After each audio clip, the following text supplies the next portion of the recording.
Salve, salve pessoal do canal Camisa 10, estamos aí, vamos falar um pouquinho de São Paulo e hoje eu quero conversar com vocês sobre alguns assuntos, porque sinceramente eu tô muito.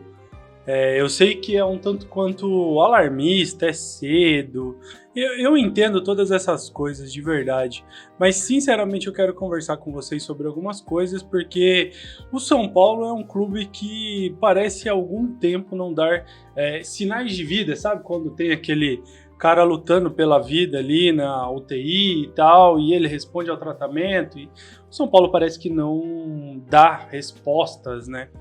Eu não sei qual a sua opinião, eu falei em alguns vídeos aqui já, mas para mim o São Paulo do primeiro jogo de 2023 no domingo foi uma repetição do que a gente viu em 2022 e uma repetição que não mudou e não mudou em nada, né? Infelizmente, você não vê triangulação, cemitério de ideias, chuveirinho na área. Até as coletivas do Ceni elas são parecidíssimas assim, e eu achei engraçado que o Ceni fez questão de frisar que diversos clubes vivem um momento ou reforçaram o elenco, tão melhor que o São Paulo, etc. E ele falou do Corinthians, que manteve o Yuri Alberto, e hoje eu vi uma notícia que uma empresa está citando o Corinthians aí, pedindo, né, que o Corinthians faça um pagamento a uma empresa de... O Corinthians foi acionado na justiça por uma empresa de coleta industrial por não pagar prestação de serviço ligada à coleta e transporte de lixo. Esse clube, o Ceni, tá querendo dizer que tá melhor que o São Paulo financeiramente, né? Eu acho que, como fez em outras situações, o Ceni tá usando isso de escudo para possíveis eventuais fracassos aí dele à frente do clube, porque a verdade é que ele tá mais de um ano no comando do São Paulo e o São Paulo simplesmente não joga a bola. O São Paulo não tem um padrão definido, não tem variação tática, técnica, não tem infiltração, triangulação, não tem nada. São Paulo é um cemitério de ideias e jogadas e, para mim, é preocupante. Mesmo sendo o primeiro jogo, mesmo sabendo que é começo de temporada, os jogadores vão evoluir fisicamente, o esquema pode evoluir, entrosamento, etc. Mas eu fico um tanto quanto temeroso, mais por conta do próprio Rogério.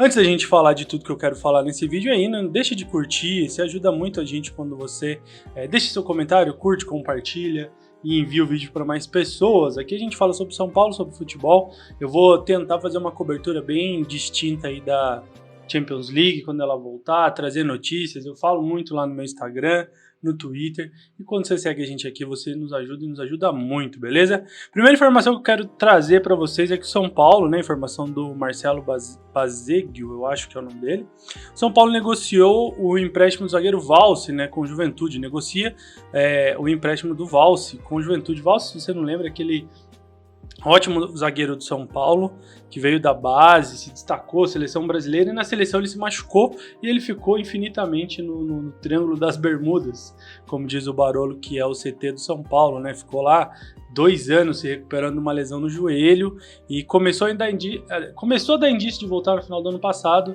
mas não jogou ainda. Para mim, eu não emprestaria porque eu vejo muito potencial no Valse. Talvez o clube pense em dar mais ritmo para ele, agora que o São Paulo trouxe o Alan Franco, enfim. Mas eu acho ele um zagueiro muito bom, rápido, alto, técnico, e é uma pena esse cara não ter tido espaço e chance no São Paulo. A negociação está praticamente fechada, restam apenas detalhes como o pagamento dos salários do atleta. Eu, de novo, não acho que é um jogador que o clube pode simplesmente... Tá certo que tem o Beraldo também, né? O Rogério parece que baixou uma lei lá agora que para jogar o jogador da base tem que estar com o contrato renovado para não acontecer o que aconteceu com o Marquinhos, Luizão, etc. E eu acho certo, eu acho correto, acho que é um acerto do Ceni, porque essa molecada sobe muito ingrata com a status de estrela, ar de estrela, e aí acaba virando um Igor Gomes da vida aí. Mas eu não emprestaria assim, sabe? Eu acho que eu tentaria administrar a situação dele, colocar ele para jogar, mas o Rogério é péssimo em administrar situações, né? Ele tem demonstrado isso. Outra pergunta que eu quero fazer agora de forma mais rápida para você é: você concorda que o Luciano seja o nosso camisa 10? Luciano, para mim, ele não tem nenhum feito no São Paulo que justifique, sabe, a idolatria e tudo que se fala dele, e agora o clube deu a camisa 10 para ele, né? Um jogador chiliquento que muitas vezes sumiu quando o São Paulo precisou, só se lembrar da final contra o Del Valle, né? Aquele Enfim, tem diversos jogos que ele não demonstrou absolutamente nada em campo. E no domingo contra o Ituano ele saiu vaiado, né? Um princípio de vaia pelo menos ali. Então não sei. Parece, para mim vai se desenhando uma situação não tão cômoda para o Luciano, porque ele não é esse articulador, ele é um segundo atacante, um jogador que joga mais solto, mas esse articulador que vai usar a camisa 10 e armar jogada, eu não acredito que ele seja. Comenta aqui o que você acha sobre isso e se você concorda ou discorda de mim. O São Paulo conta com um fator importante na negociação, né? Com o David. Parece que já fechou, não foi anunciado ainda, mas é um jogador que o Ceni está pedindo absurdamente, como se ele fosse resolver todos os problemas que nós temos, né? O próprio jogador ele já conversou com o Ceni e resta aí acertos e detalhes com o Inter, né? Como eu falei, parece que está tudo definido. O jogador ele vai mesmo vir para o São Paulo e na cabeça do Rogério até falou na coletiva, o Pedrinho é um jogador para entrar no segundo tempo e o David é a solução para todos os nossos problemas. Eu vou passar para você então os números do David no Inter, né? 39 jogos, 2 gols e 2 assistências. É sério que esse cara ele vai resolver o problema do São Paulo, o problema que o São Paulo tem de armação, finalização, né? O São Paulo ano passado era um time que criava muito, mas dependia de muitos lances para concluir no gol, né? Para acertar o gol e principalmente para fazer gols, né? O jogo contra o Ituano foi a mesma coisa. Acho que foram mais de 30 cruzamentos na área, mais de 20 chutes no gol, 4 ou 5 no gol e nenhum gol, né? Então, complicadíssimo.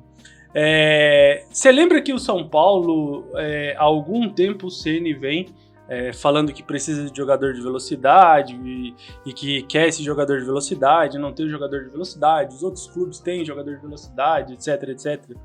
O São Paulo trouxe o Marcos Paulo, trouxe o Rato e também trouxe o Pedrinho, que são jogadores de velocidade. Mas antes disso, São Paulo tinha o Rigoni, o Marquinhos e também o Ceni vivia falando que não tinha esse jogador de velocidade e tal, e na coletiva o Ceni falou que faltou, sabe quem? Jogador com as características, não caia da cadeira, mas jogador com as características do Alisson.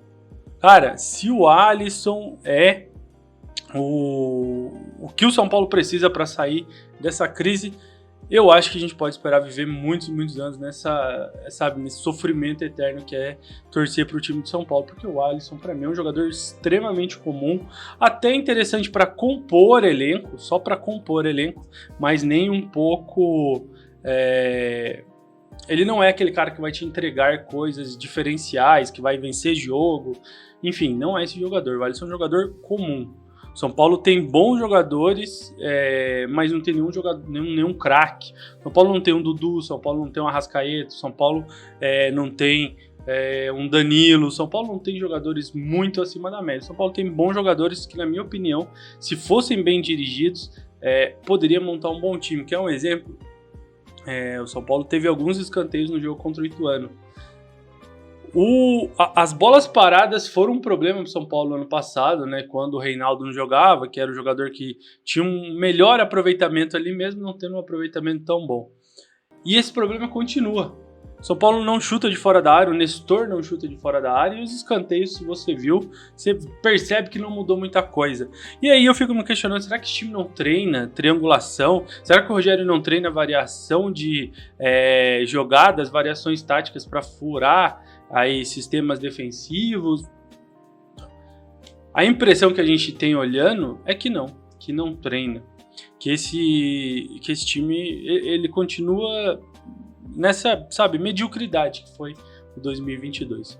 Mas eu quero saber muito a sua opinião, se você concorda ou discorda de mim. Deixa aqui nos comentários se você confia e acredita no trabalho do Ceni, porque de verdade tá difícil acompanhar o São Paulo, e é só o primeiro jogo, né?